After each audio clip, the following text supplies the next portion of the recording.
Well, hello there, and welcome to The Right Hook with me, Steve Hook, and my buddy there, Michael Lauber. Of course, he is also an ex-American news host, co-host of The Insurrection with Derek Evans. Michael, it's good to see you, brother. How are you, man? Oh, it's finally Friday, and again, this feels like another week where we've got a year's worth of news in just 7 days. Except for today's Wednesday, buddy. Oh, yeah, Jesus Christ. Yeah. Yeah, okay, well, see, that tells you how bad it is. I'm thinking here it's like Thursday or Friday already, and it's Who only knows Wednesday. what's going to be happening on Friday, but hell, who really knows what's going on today? But it's good to see you, brother. We've got a great show for you today. We've got my buddy Ryan Morrow, and he, of course, is with Capital Research Center. There he is. Hello, Ryan. How are you, brother? Hey, it's great to be with you. He's an investigative researcher focusing on terror groups. And I know of nobody, and I've interviewed a lot of folks, know of nobody that knows more about them than Ryan does. So, Ryan, this seems like a good time to have you on, given what's going on over in Iran and Israel right now. You know, as I was getting ready for the show today, Ryan, I said, let me go back in the not so way back machine and see what Ryan had to say to me 2 months ago, which was the last time you were on. And 2 months ago, we closed the show, and it was basically, is this attack going to happen against the mullahs sooner or later? And we both kind of came down with the probably sooner than you might think scenario. Obviously, we both stand by that because 2 months later, it has happened. There's a big schism amongst the MAGA wing of the Republican movement. It's understandable, but I think it's a little bit short-sighted. So I wanted to get your take on it. As far as should we or should we not, the title of the program today is The Way Out of Iran. I would suggest that the way out of Iran is to never go into Iran. It looks like, I mean, hell, this just started on Saturday, this offensive from Israel. And in 5 days, you've lost Iran. The Iranian regime has lost not only their broadcasting outfit. Did you guys see that video of the chick doing the live broadcast? Yeah. She looked like she may have shite her schmata. She was scared. She was obviously pretty scared. But so that's been taken out. But that's just kind of the cherry on top. I mean, missile sites, missile launchers, nuke sites have been targeted. Obviously, generals have been taken out with precision strikes. Nuke scientists are gone. It's basically they're hollowing out this regime, and they're doing it all with air power. So, Ryan, I ask you, I don't think we're going to need to see tanks rolling through the streets of downtown Tehran. Do you, or what is your take on all of this? No, some of the debates I'm seeing happen are the biggest, stupidest waste of time. It's unbelievable to me that they're happening. So you have some people who are, within the MAGA base that are criticizing U.S. support for Israel generically. That'd be like your Tucker Carlsons who say, oh, well, Israel spies on us, and just really just saying a lot of stupid crap. And I'm someone who normally respected his intellect, but this is just dumb. And then you have other people like Charlie Kirk who are trying to make the argument, well, we don't want a regime change war, which nobody's talking about. And by the way, Israel is actually not waging a regime change war. I can talk about that in a minute, too. But nobody's talking about an invasion. No one's talking about this being an Iraq war sequel. Like, the most hawkish person hasn't proposed that. So a lot of arguments are getting conflated where you'll hear people saying, oh, well, they're like implying, oh, well, the U.S. shouldn't go in and bomb some of Iran's nuclear sites because look at what happened in Iraq. And it's like, but nobody's talking about that. So it's a nonsense argument. The debate is, does the U.S. back what Israel is doing? And does the U.S., if it deems necessary, bomb a few of Iran's hardened underground nuclear sites because Israel is unable to do so, or it's easier for us to do it, or if for no other reason, so that when it's all over, Trump can say, I won, even though it's 95% done by the Israelis. That's really the conversation here. But I will say this, and I'm not. Everyone's talking about Trump possibly blowing up the nuclear sites, and then it dawned on me. Well, Khamenei's been trying to kill him, And so Trump has been surprisingly silent about that. He'll talk about the previous assassination attempts where he almost got killed, but like Khamenei trying to kill him, the supreme leader of Iran, he hasn't really mentioned. And so I was jokingly tweeting saying like, at some point Trump's gonna reference this. Maybe it's after Khamenei gets killed because he's gonna get killed, and he'll be like, "Oh yeah, you thought you could kill me?" And then I thought about it. And I'm like, well, that's not really gonna work. Like Trump can't be like, "Yeah, you thought you were gonna kill me? Well, Israel killed you, huh?" Like that's not Trump. Trump would be like, yeah, you thought you were gonna kill me? I killed you. And so I wouldn't rule out Trump killing Khamenei because I mean, well, they're trying to kill. Like, can you see Trump doing it any other way? Yeah, let me ask you this though, Ryan, because one of the things that has come up, and for example, Trump quipped the other day, once I was the hunted, now I'm the hunter. So that might kind of go to your point. I think that was today, right? He just said that. Yeah, he just said that either yesterday or today. I mean, this news comes in so fast, it's like a fire hydrant. It's hard to keep up with all of it. We do have some clips, though, about Trump talking about the whole situation. Today, of course, was a huge day on the lawn of the White House because they raised the two new flags that Trump, by the way, paid for out of his own pocket. I thought that was a pretty classy move. And so it didn't cost the taxpayers a dime. But when he was at this impromptu presser, he was asked about these things. And I guess we might as well go to cut one if we could, Michael. Have you been answered questions about whether you are moving closer or you believe the U.S. is moving closer to striking Iranian nuclear facilities? Where's your mindset on that? I can't say that, right? You don't seriously think I'm going to answer that question? Will you strike the Iranian nuclear component? And what time exactly, sir? Sir, would you strike it? Would you please inform us so we can be there and watch? I mean, you don't know that I'm going to even do it. You don't know. I may do it. I may not do it. I mean, nobody knows what I'm going to do. I can tell you this, that Iran's got a lot of trouble, and they want to negotiate. And I said, why didn't you negotiate with me before? All this death and destruction. Why didn't you negotiate? I said to the people, why didn't you negotiate with me 2 weeks ago? You could have done fine. You would have had a country. It's very sad to watch this. I mean, I've never seen anything like it. It's so, everyone thought it was going to be the reverse. I didn't think so. And I was telling them, you gotta do something. You gotta negotiate. And at the end. Okay. Well, there we go. We've lost the audio for it, but that was the gist of it. Like I'm going to tell you to the reporter. I love the way he answered that. And also he said something there, Michael and Ryan, that I thought was very, very telling. And it's so Trumpian too. Nobody knows what I'm going to do. Exactly. I mean, he's being very, very cagey here. And that's probably what's leading, Michael, I'll ask you, is that what's leading to all this meltdown amongst the Tuckers and the Candaces and everybody else who's weighing in? I mean, is that... Well, I mean, that could be part of it, but I think, this is also typical Trump. He's always a wild card. That's part of like roll back the clock to when he was dealing with North Korea. Same thing. He was keeping everybody guessing. I think it's part of what makes him effective is in their world, he doesn't quite fit in. He doesn't go through the typical diplomatic channels or anything else. But I also think like what's going on right now has been orchestrated from the beginning. He gave them 60 days to comply. On day 61, that's when Israel launched their offensive.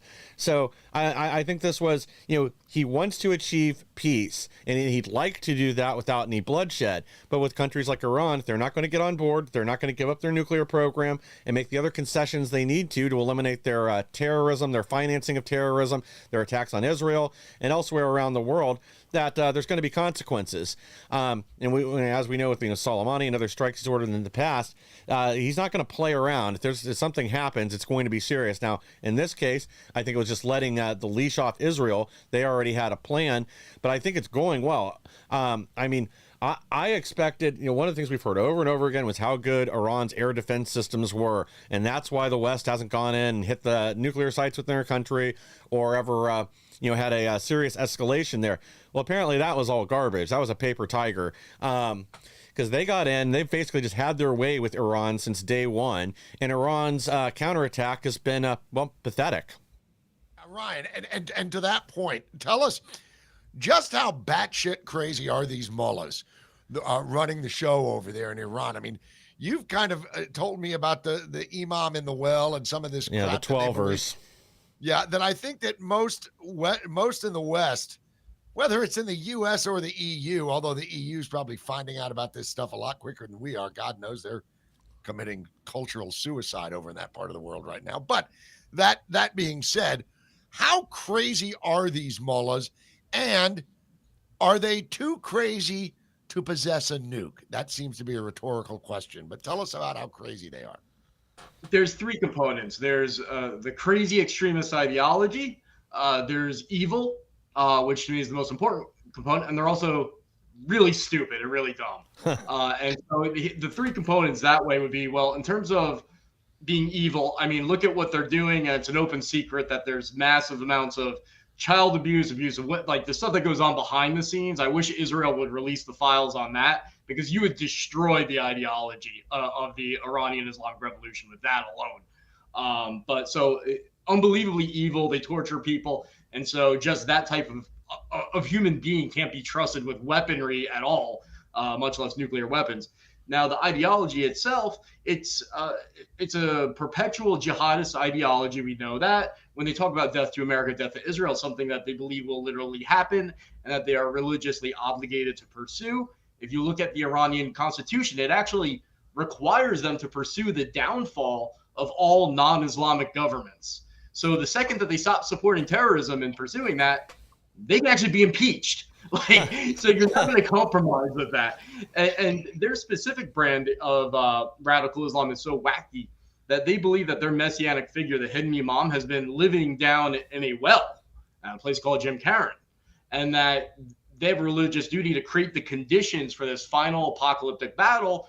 And don't worry about how superior your enemy might seem, because it's at that moment, according to their prophecies that they believe they're fulfilling, the hidden imam will rise from that well, and God will intervene and bring about the biggest underdog victory in all time. Yeah. So that's like, so that makes the turns very, very difficult. And then he's also stupid. And the reason he's stupid is because whenever you look at these types of dictators, they always have yes men around them that tell them what they want to hear. And the leaks coming out are that Khamenei, the supreme leader, is talking to people around him. And he's like, oh, I wasn't expecting Israel to strike like this, and I didn't think it'd be this successful. And I mean, come on, how'd you not think Israel would?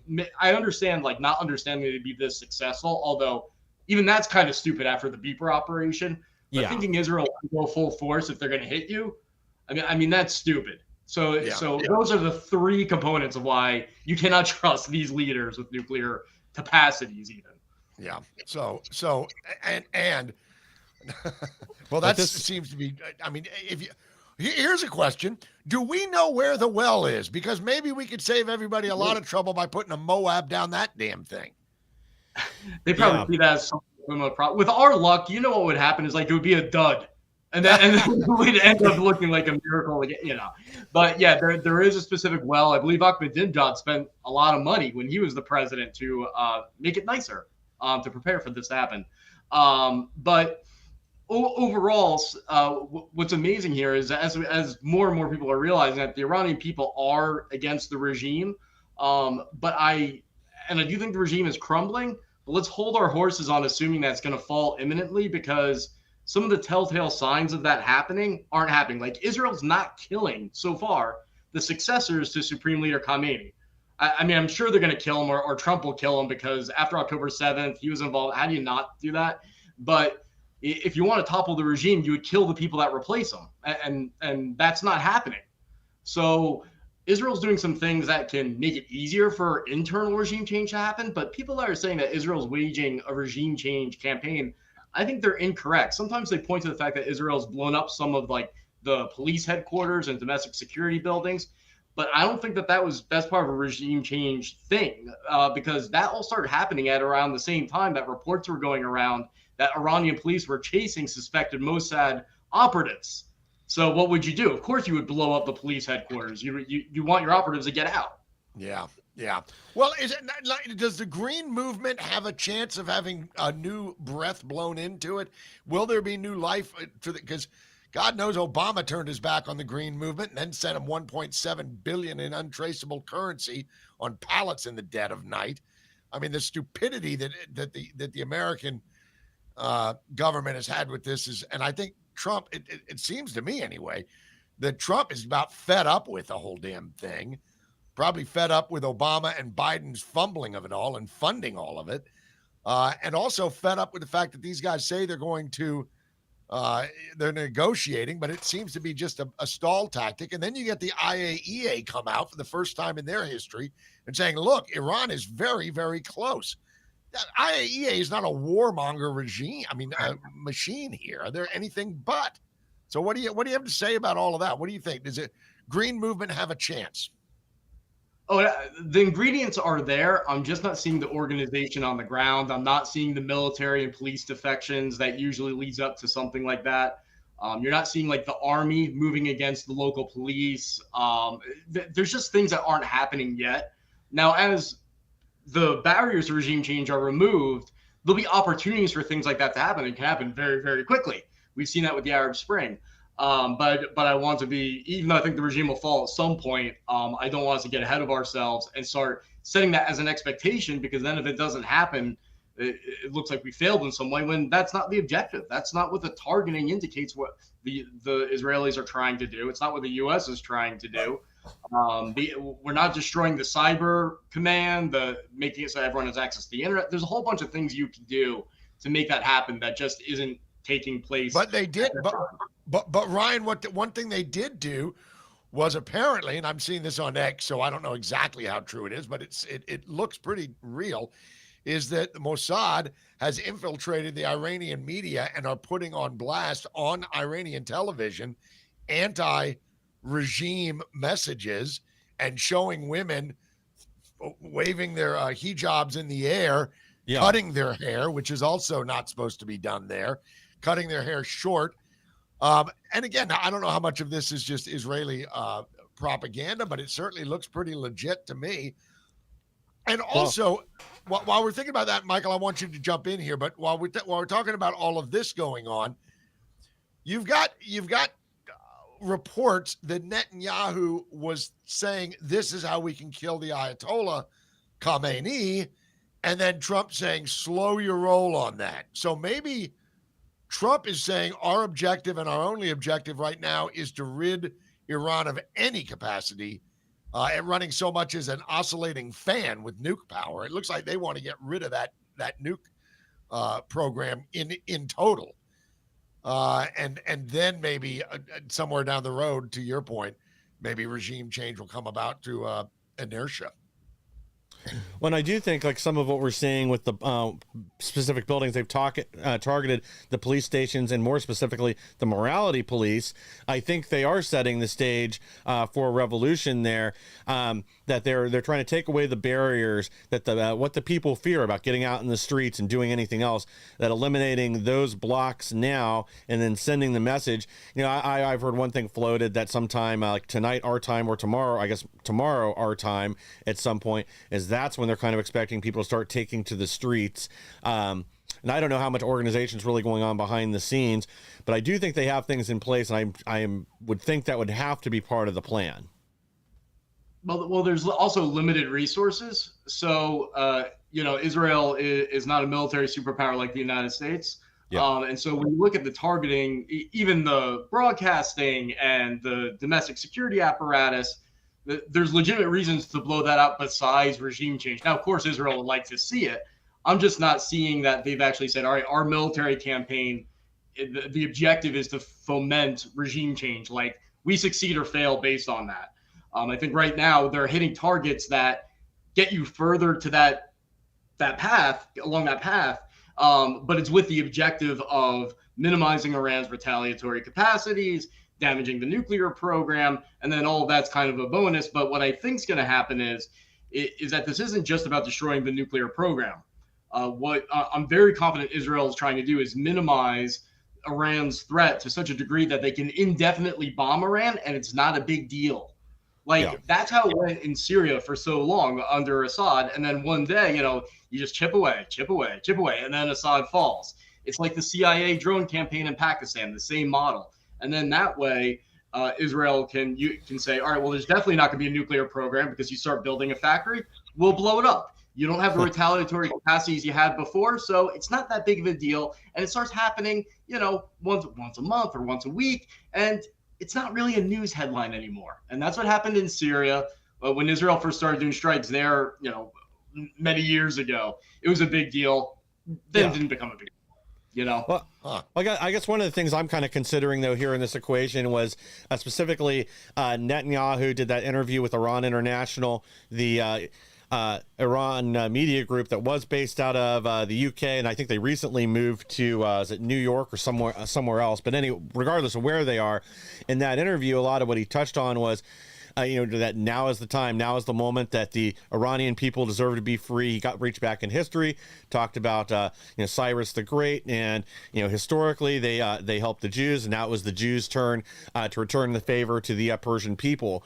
So I mean, I do think that's part of their long-term plan, because it would fracture this coalition across the Middle East even more than it is now, and really add to the security of the Israeli people, considering Iran's government is the finance. They are essentially the bank for the majority of these Islamic terrorist organizations in and around the Middle East, Europe, and the United States. That they may not have direct control over every single one of them, but they are very influential as a clearinghouse for capital. Yeah, no, that's true. And he's doing the right thing and sending those messages out. I mean, you might as well.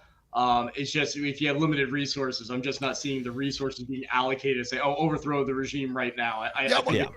Ryan, like I said, minorities, Iran's only actually 51% minority majority. Kurds, Azeris, Baluch, all these different types of minorities that hate the regime have the potential to rise up. They're not rising up yet. In fact, 90% of the oil is in a 90% Arab province that hates the regime. So wouldn't be that hard to kick up a revolution there and really take them out. And that's kind of my point about inertia. At some point, the mystique of the Ayatollahs and the threat of the Ayatollahs is going to be, and I think it already has been, shown to be kind of hollow. It's not just a paper tiger; they're a tissue tiger. They can't do anything to stop what Israel is doing. And maybe, it doesn't shock me that Netanyahu would be sowing the seeds of regime change, but that doesn't mean that there's going to be boots on the grounds to bring that about.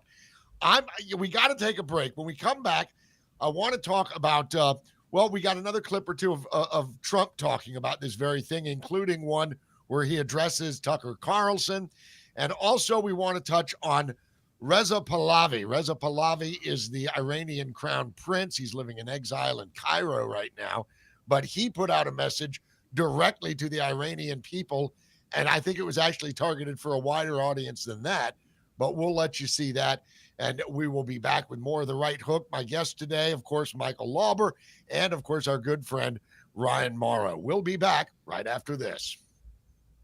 Life can be pretty unpredictable, filled with good days and not so good days. And sometimes, the only difference between the two is your level of preparedness. The Jase case lets you be better prepared for whatever comes your way. It contains antibiotics and other prescription medications so that you aren't caught unprepared. With the Jase case, you are able to get your prescription medication before the unpredictable happens, allowing you to turn those not so good days into great ones. Go to jase.com now and get your own Jase case. Yeah, what a great product that is, the Jase case. This is the wonders of telemedicine now, is that you can get stuff like the Jase case. You used to not be able to get this. What is it? Well, if you have prescription, say you're on a heart medication or you have asthma or COPD or something that is a chronic illness that you have to have medication for at all time, well, you don't want that to be interrupted by supply chain issues, do you? You don't want that to be interrupted by any issues. In fact, it'd be good to be able to have this stuff as a spare so you could throw it in your suitcase when you go on vacation or whatnot. It is a great deal, and they've offered some great codes. Some great deals at the website. Make sure you go to jase.com, jase.com. Use promo code RightHook for additional savings and get yourself a Jase case. It is a wonderful idea. All right. That's promo code HOOK, by the way, not Right Hook, just HOOK. Oh, beg your pardon. Promo code HOOK. Thank you, Michael. That's what I'm here for. Thank you. I appreciate that. So now that's what you're here for. Okay, so now we're back with Ryan Morrow. Now, Ryan, let's talk. You know what? Let's, Michael, if we could. That I don't know that I put numbers on these cuts, but the one where Trump talks about Tucker. I think it was this the one I said is, oh, here's one more clip. Okay, the second Not to the last Reza one. not the Reza Pahlavi clip. I think it's cut 3, if memory serves. All right, I think it's 4. Yeah, 3 Schwarzenegger. So here we go. Here's 4. Have you seen the Tucker Carlson Senator Ted Cruz interview? It seems like this issue on whether or not the United States should strike is kind of dividing a lot of your supporters. No, my supporters are for me. My supporters are America first. They make America great again. My supporters don't want to see Iran have a nuclear weapon. Tucker's a nice guy. He called and apologized the other day because he thought he said things that were a little bit too strong, and I appreciated that. And Ted Cruz is a nice guy. I mean, he's been with me for a long time. I'd say once the race was over, he's been with me ever since, right? But very simple. If they think that it's okay for Iran to have a nuclear weapon, then they should oppose me. But nobody thinks it's okay. People that don't want, I don't want to fight either. I'm not looking to fight. But if it's a choice between fighting and them having a nuclear weapon, you have to do what you have to do. Maybe we won't have to fight. Don't forget, we haven't been fighting. We add a certain amount of genius to everything. Well, but you see, there you go. There's Trump being cagey again. Who says we're going to fight? We don't know we have to fight. Very, very cagey, kind of keeping his cards very close to his chest. But they know, they know that he's unpredictable, Michael, to your point earlier.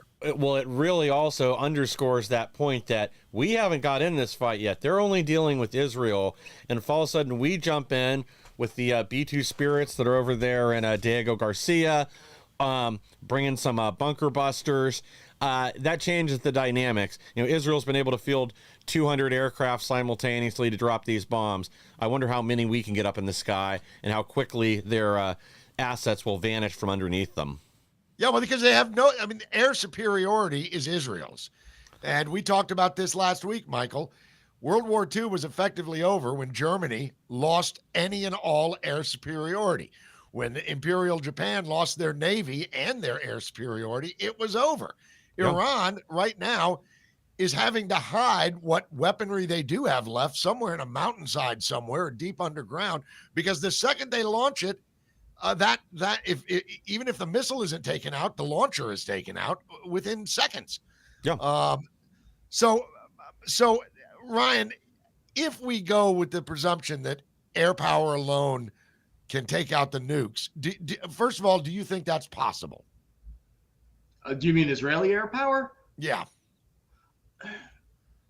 There's some reports out there that Israel thinks they might have figured out a way to, you know, the Death Star in Star Wars? Yeah. Where they have that really narrow passageway and they have to fire the missile down the center and then it blows up the Death Star. Yeah. That they found like a ventilation shaft or something that if they're really precise, they can send a missile down and possibly blow up. Can you imagine? Outside.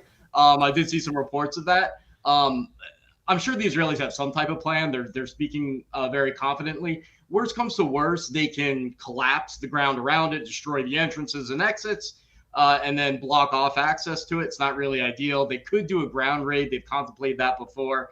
Really risky. Ideally, the U.S. should just get rid of it. I mean, it's easy for us. Why go through all of that? But all the whispers going around in intel world and what the Israelis are telegraphing is that the covert ops and tricks that Israel has ready to go, the booby traps and stuff, they have some surprises left that they're holding on to.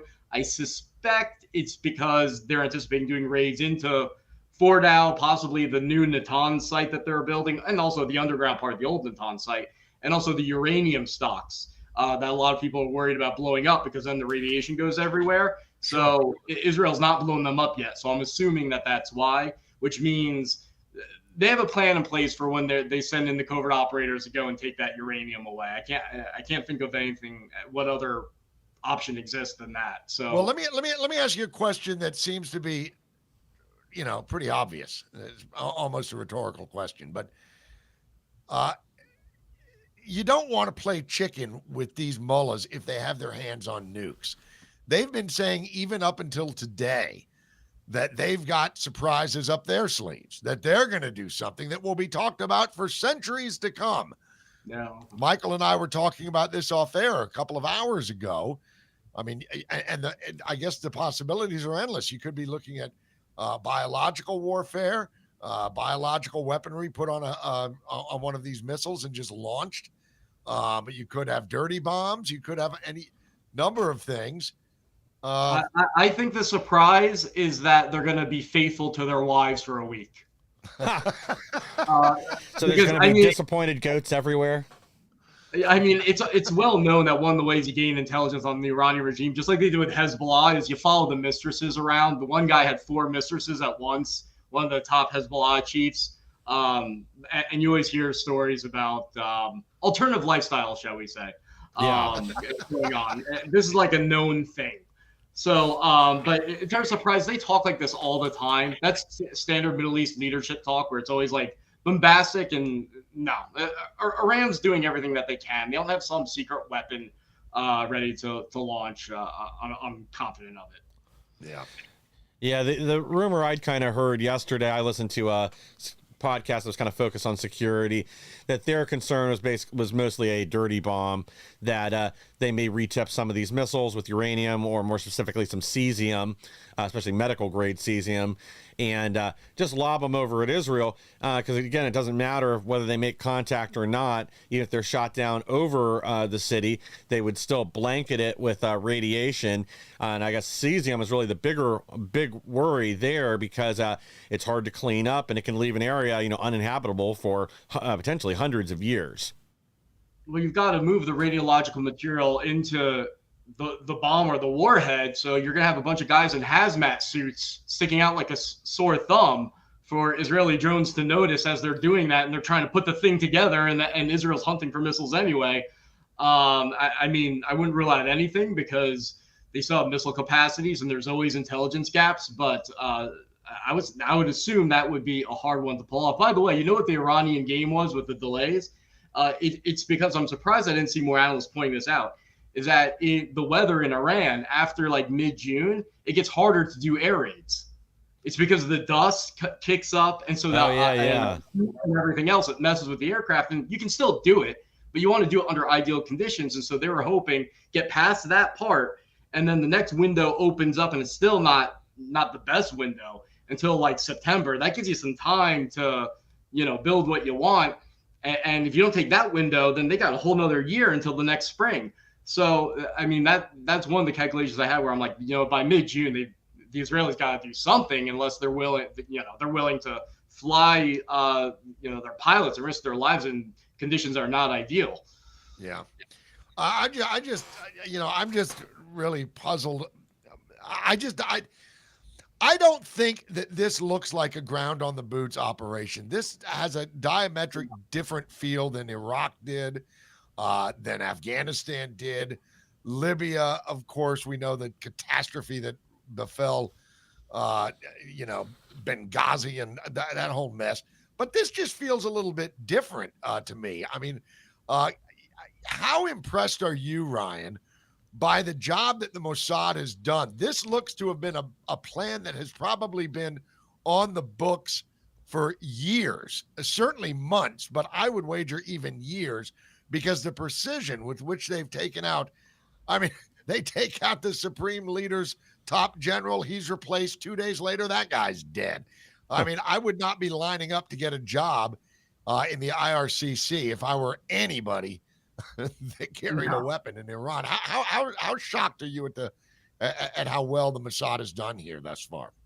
I mean, as someone who has been obsessed with intelligence operations and covert ops since he was a little boy, I've never fathomed anything like this, like what we've seen since October 7th, the ass kicking that we're seeing, just in sheer number and creativity and everything. It's unbelievable. And you know what? The Israelis are even surprised about it. And you say, well, how can they be surprised if they're doing it?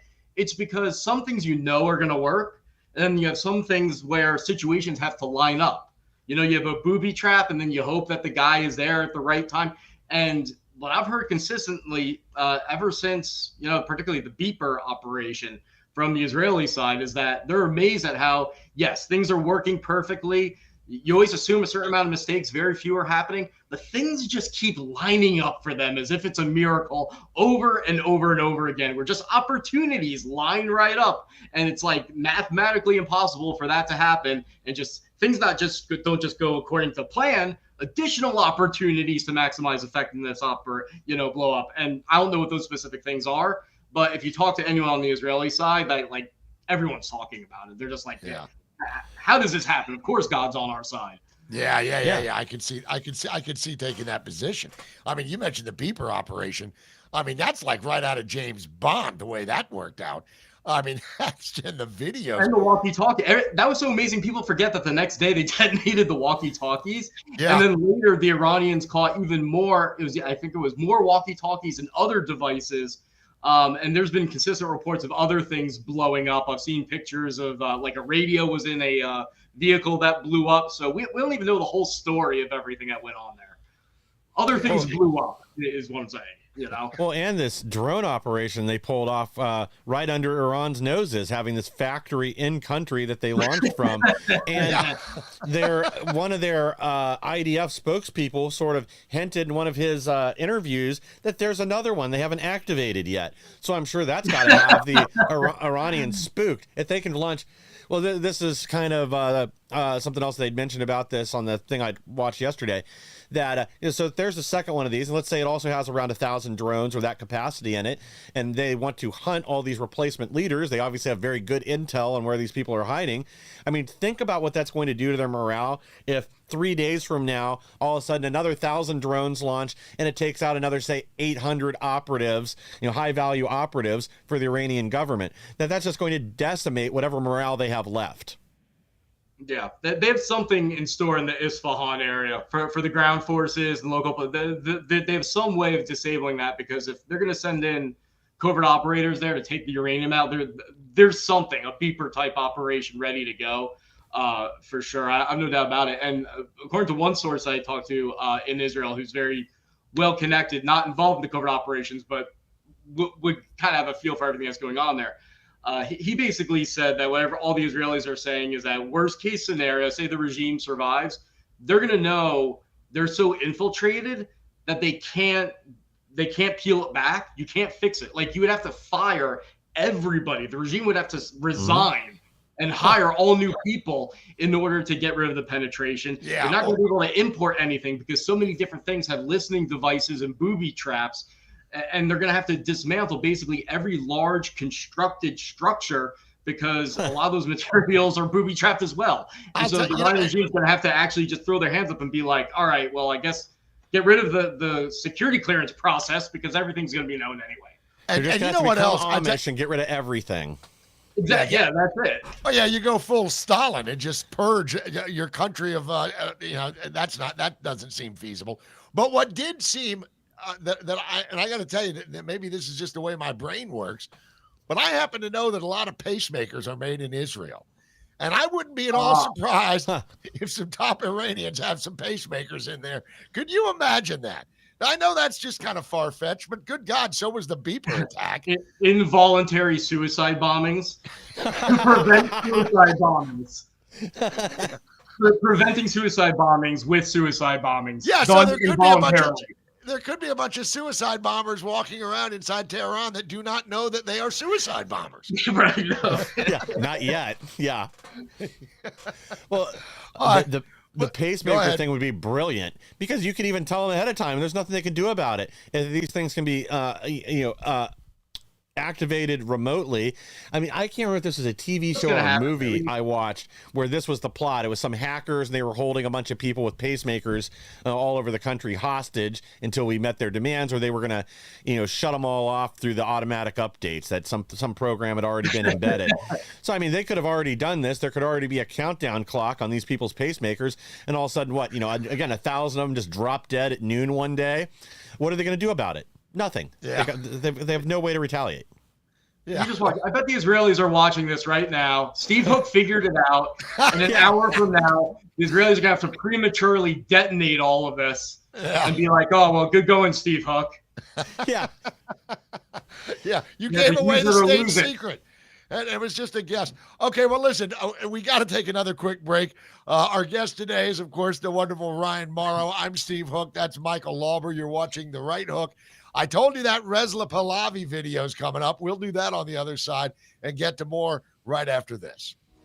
Well, hello everybody, it's Annie Cyrus. Welcome to my art studio where all the magic happens. This is the station for painting, and that is the station for all the resin art I do. If you want to check out my art, all you gotta do is go to lutfstudio.com.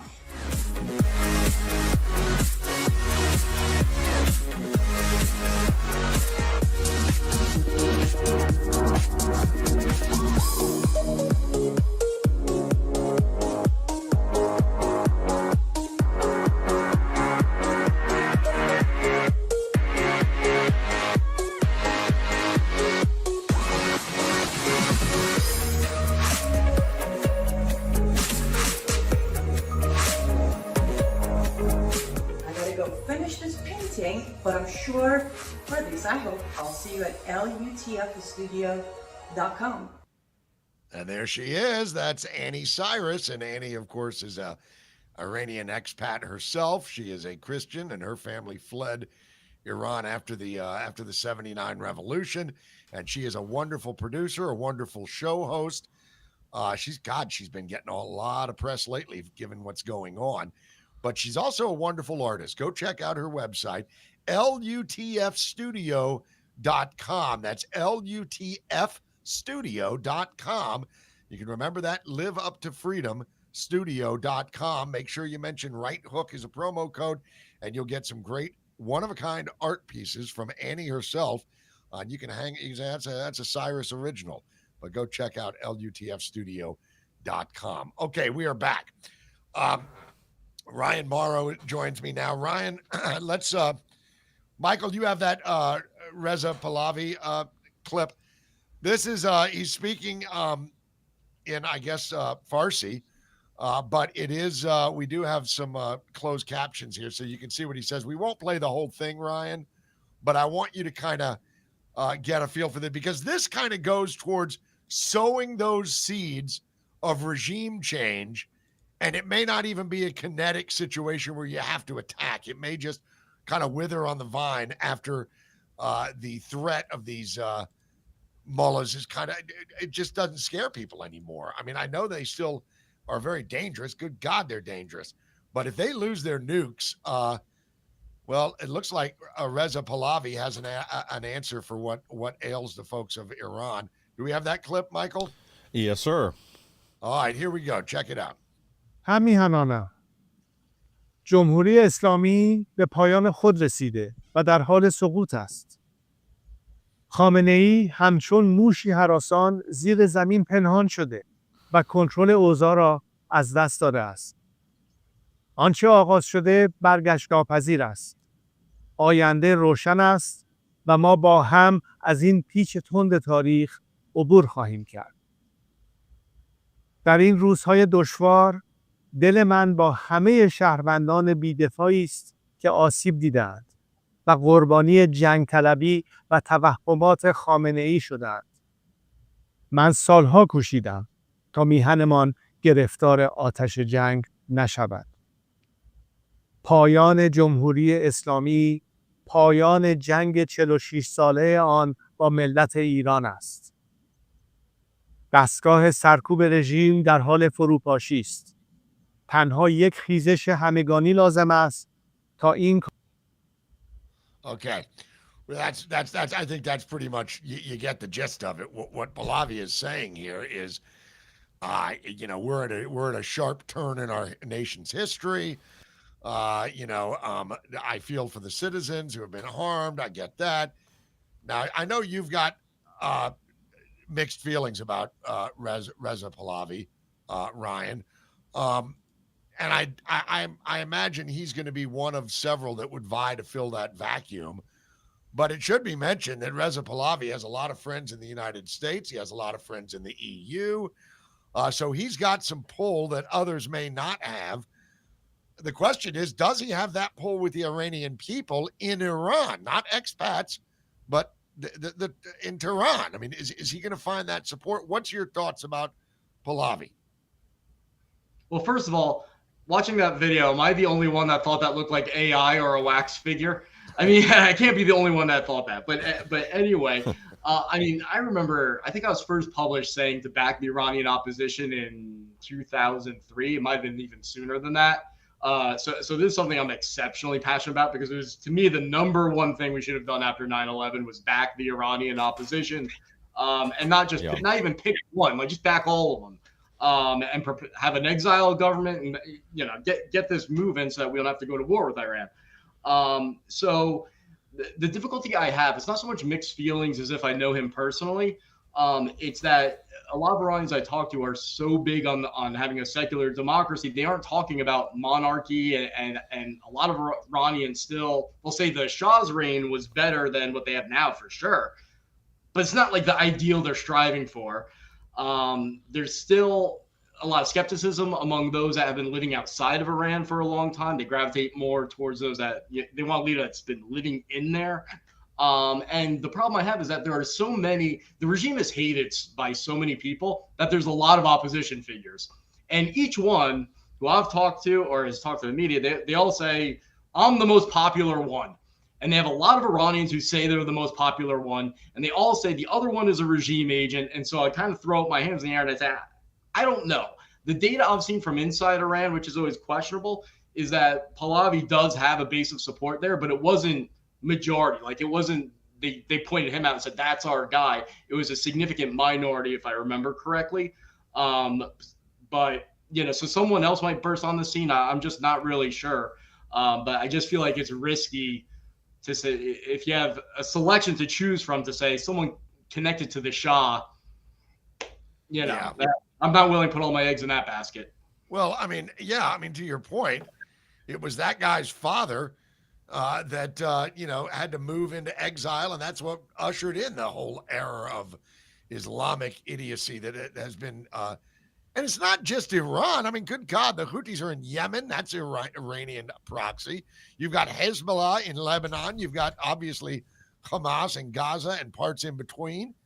And how many other terror groups do you think the Iranian regime is involved in, Ryan, roughly? Man, I mean, I can think of 6 or 7 big ones, but I mean, the way they distribute aid, I mean, you can even say dozens. I mean, I've seen connections to white supremacists operating in the West. So, I mean, they're kind of connected to like everyone that's evil in some way. Yes. Jeez.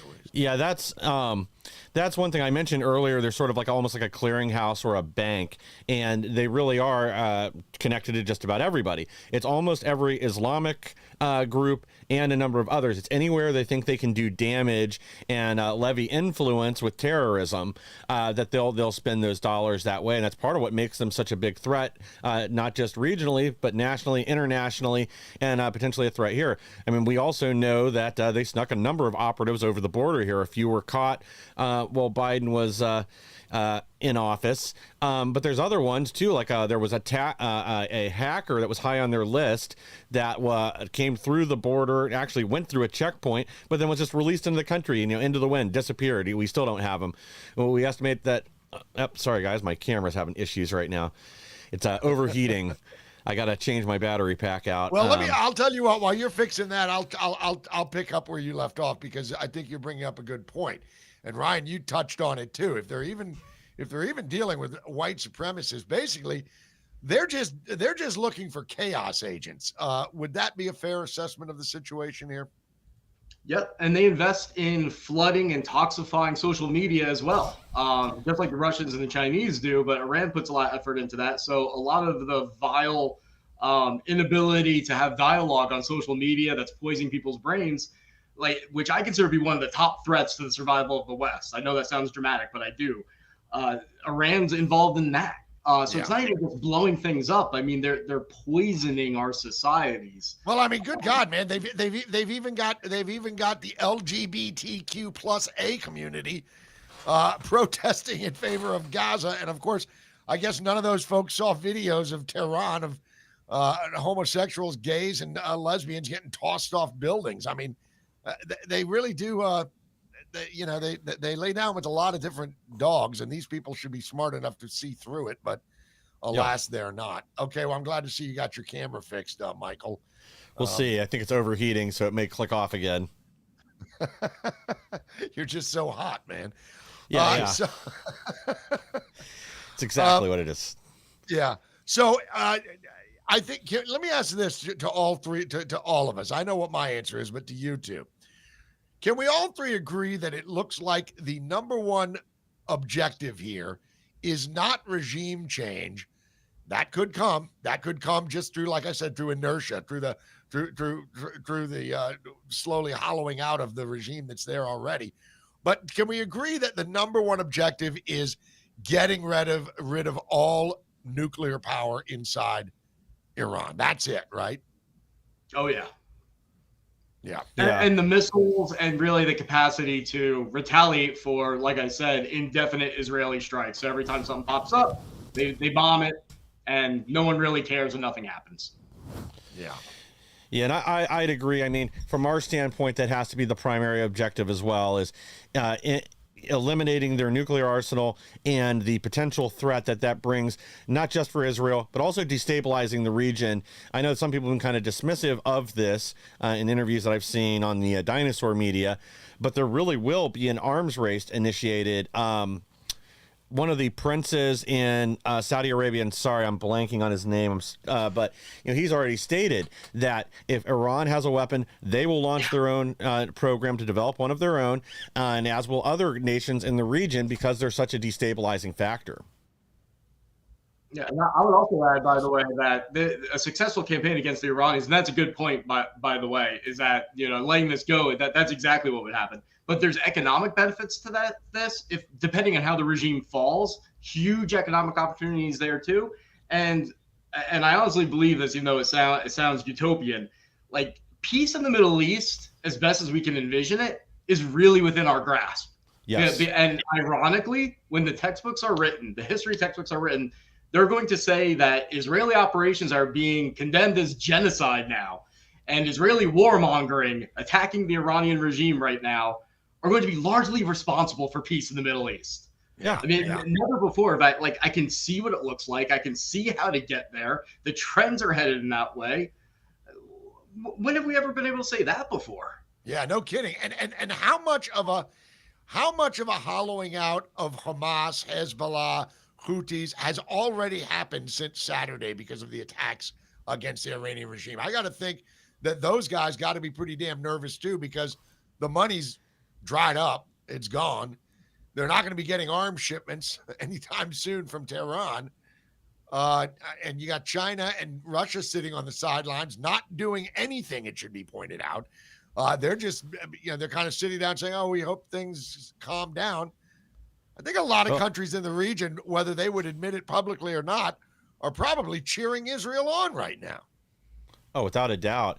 And Russia even took it a step further. They said there will be no refuge for their leaders in Russia. And I think that's probably something that they were counting on, that if things went sideways. We got a breaking story right now too, that Iranian government planes just touched down in Oman. So I don't think we know yet who all was on board those. And now I saw earlier this was because that this was pre-planned, that they were flying over there to negotiate with President Trump. But that doesn't make any sense either, because earlier today said that no more negotiations, those are off. And they would have known that well before. They said that's not a negotiation. So what the heck is that? I don't know if it's defectors or what's going on. I mean, maybe that's the best guess I can come up with. It's officials. That's what I'm thinking is. Yeah, and I've got conflicting reports. One says 3 planes, the other one says a plane, 1 plane. God, stupid camera. Okay, well, listen, we got to wrap it up anyway. But God Almighty, I wish we had another 2 hours, Ryan, because you're just a font of information. We thank you for coming on, Ryan Mauro, and we hope to get you on again soon. Because every time you come on, something that you say happens within the next couple of months. So, at any rate, follow him on. What's your X handle there, Ryan? It's just Ryan Mauro, Mauro. There you go, at Ryan Mauro. Go find him, follow him on X. And thank you and everybody over at the Capital Research. And Michael, thank you, brother. And we'll do this all over again, and hopefully we'll be talking about the new Iranian regime, even though we have nothing to do with it. That's right. That's The right. overthrow. Completely but we'll see hands how off.